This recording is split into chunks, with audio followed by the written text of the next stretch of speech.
There aren't many fresh revelations on the front of the 2019 Ford Focus sedan.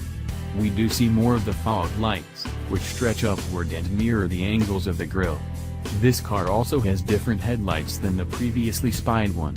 It uses a pair of projector lenses that take up most of the middle, while the hatchback we spied seems to have a few reflector-style lamps, or possibly LED lights with an LED element running horizontally between them. Both versions will likely be available, but on different trim levels.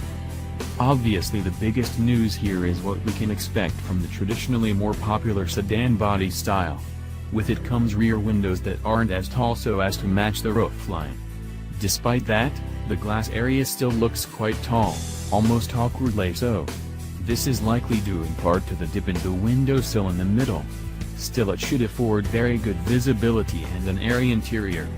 The sedan looks to be a bit longer than hatchback, which really accentuates the new, muscular fender creases.